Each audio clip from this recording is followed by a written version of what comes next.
Coba deh, pernah nggak sih Anda baca kitab suci tapi rasanya kok kaku banget ya? Kayak baca buku manual atau catatan sejarah kuno? Nah, gimana kalau saya bilang, selama ini kita mungkin salah cara bacanya. Hari ini kita akan bongkar sebuah gagasan radikal, bahwa kitab suci pada awalnya bukanlah teks untuk dibaca, melainkan sebuah seni yang hilang untuk dipentaskan. Oke, sebelum kita dalami seni yang hilang ini, kita perlu lihat dulu nih, gimana sih cara kita memperlakukan kitab suci di zaman sekarang? Sekarang ini, kebanyakan dari kita ngelihat kitab suci itu ya, teks yang diam, statis, buku yang kita buka buat cari info atau aturan. Tapi pandangan kuno itu beda banget. Buat mereka, kitab suci itu bukan sesuatu yang cuma dibaca, tapi sesuatu yang dilakukan. Anggap aja ini naskah pertunjukan, yang tujuannya bukan buat ngasih tahu Anda sesuatu, tapi buat mengubah Anda. Nah, ini dia nih inti dari seni yang hilang itu. Kitab suci pada dasarnya bukan buat ditaruh di rak buku, tapi buat dipentaskan di panggung kehidupan. Dan tujuan pementasan ini yang penting. Bukan cuma supaya kita pinter atau ngerti secara intelektual. Tujuannya itu sesuatu yang disebut kenosis. Ini istilah Yunani buat pengosongan diri. Jadi tujuannya itu buat melampaui ego. Intinya bukan soal apa yang Anda tahu, tapi gimana Anda berubah lewat tindakan itu. Coba kita lihat contoh praktisnya ya. Dalam tradisi Yahudi kuno, Torah itu nggak dibaca dalam diam, tapi digumamkan. Ini benar-benar tindakan fisik. Tujuannya buat menanamkan teks itu ke dalam tubuh, biar jadi bagian dari napas dan detak jantung kita. Geser ke Tiongkok kuno. Tingkat presisinya ini, wah luar biasa. Mementaskan kitab suci kayak The Classic of Rites itu butuh ketepatan fisik dan mental yang mutlak. Setiap gerakan, setiap kata harus sempurna. Kenapa? Ya biar bisa mencapai harmoni dan transformasi. Hal yang sama juga ada di tradisi Weda di India. Waktu mereka melantunkan mantra, itu bukan soal paham arti katanya. Sama sekali bukan.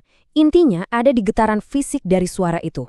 Lewat lantunan yang benar, yang ilahi itu jadi terasa hadir di dalam diri. Jadi imanen.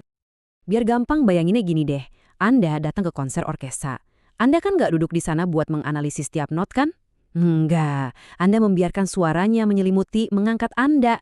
Nah, pengalaman kayak gitu yang dicari. Perendaman total lewat suara yang bisa mengangkat kita, melampaui diri kita yang biasa. Oke, mungkin semua ini kedengarannya agak aneh ya buat kita. Nah, kuncinya itu ada di satu kata, mitos. Kita perlu mengubah cara kita memandang kata ini. Gini, buat orang kuno, mitos itu bukan cerita bohong. Sama sekali bukan. Mitos itu semacam program untuk bertindak. Dia ngungkapin kebenaran yang mendalam banget soal jiwa manusia, dan kebenaran ini cuma bisa dipahami kalau Anda menjalaninya. Contoh paling terkenalnya Oedipus. Ini bukan cuma cerita loh, ini adalah sebuah proses.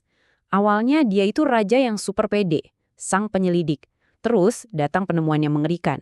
Ternyata dia sendiri adalah penyakit yang mau dia sembuhkan. Dia jadi orang terbuang. Dan justru di titik terendah itulah, dalam pengosongan diri yang total, pas dia hancur, dia malah menemukan kesucian. Nah, ini kenosis yang dipentaskan dalam sebuah cerita. Jadi pertanyaannya, apakah Oedipus itu beneran ada? Jawabannya, nggak penting. Sama sekali nggak penting. Karena mitos ini ngungkapin kebenaran yang jauh lebih dalam.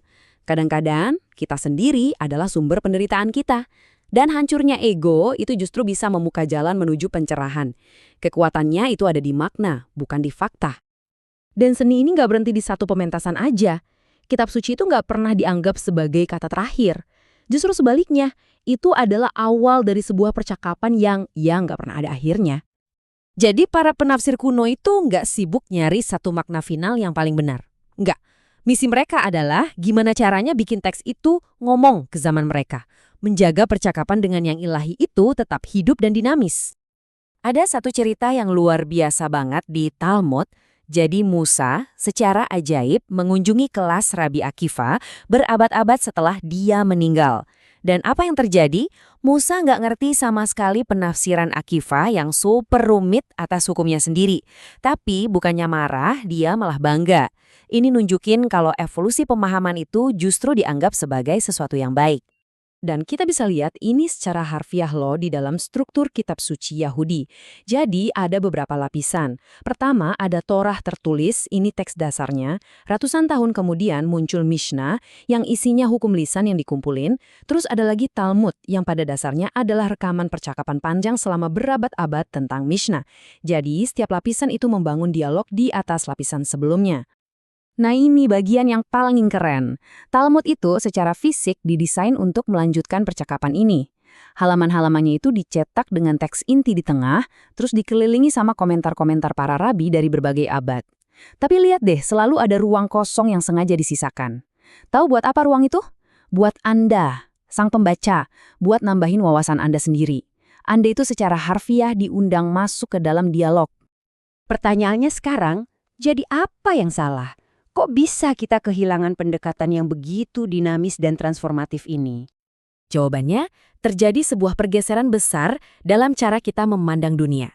Kita pindah dari dunia mitos yang fokusnya ke makna abadi dan program tindakan, ke dunia logos yang terobsesi sama fakta, alasan, dan data. Nah, kitab suci pun akhirnya ikut-ikutan dibaca lewat kacamata logos yang baru ini. Dan akibatnya, fatal. Saat Anda membaca sesuatu yang sifatnya mitos, seolah-olah itu adalah logos, yang Anda dapat adalah literalisme. Seni yang tadinya cair dan bisa mengubah diri, malah jadi ideologi yang kaku dan dogmatis. Sesuatu yang harusnya jadi jalan menuju empati, malah jadi senjata. Dan ini membawa kita ke sebuah pertanyaan terakhir yang penting banget buat kita renungkan. Di dunia kita yang penuh dengan kepastian yang kaku ini, apa sih yang bisa kita pelajari dari sebuah seni yang justru merangkul misteri, yang melatih empati, dan yang membuka diri kita untuk sebuah transformasi?